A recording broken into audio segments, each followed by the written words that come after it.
I usually find that for this data sufficiency question, when people use pen and paper, they're not doing the right thing on a pen and paper. Here's what I mean. We're told that there's these three numbers, 69, 94, and 121, and then each of them is given an extra n, right? We're adding n to each of them. And the question wants to know the value of n, but then the statements are talking about the squares of two consecutive integers. And so what I think people should use the pen and paper for is to start writing down a list of perfect squares and see if they can identify some kind of pattern for perfect squares, specifically for how far away are the squares of consecutive integers from one another. So if you have 0, 1, 4, 9, 16, 25, 36, let's just take those for now, what are the differences as you go up those numbers? The differences would be 1, 3, 5, 7. As we go up through the perfect squares, the difference between a perfect square and the next perfect square is always increasing by 2. You have here an arithmetic sequence with a constant gap of 2.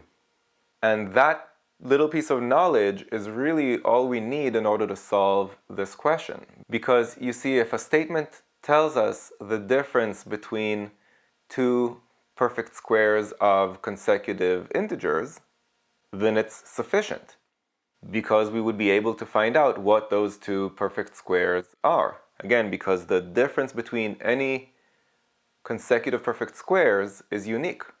All along the number line, you'll never find more than one pair of consecutive perfect squares with the same difference. The difference is always growing by 2 every time. But when you look at these statements, do you see that they're giving you the difference between consecutive perfect squares? It might not be that obvious, but statement 1, for example, tells us that 69 plus n and 94 plus n are the squares of consecutive integers, and I know what the difference between them is. The difference between them is 25. And I think a lot of people might think that you can't find the difference because there's an unknown, n. But if that n is added to both of the numbers, then the difference between them doesn't change. You're just taking a pair of numbers and moving them up the number line by the same amount.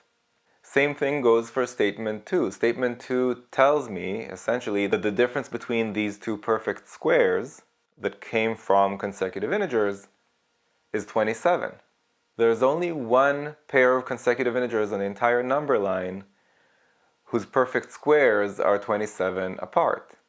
So each statement on its own is sufficient in order for me to figure out which perfect squares we're talking about, and if I know which perfect squares we're talking about, then I can find the value of n.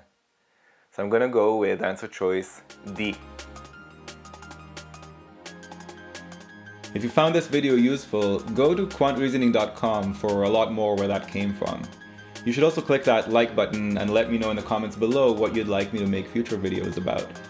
And of course, if you haven't yet subscribed, go ahead and do that and click that bell below so you get notified about future videos. See you next time.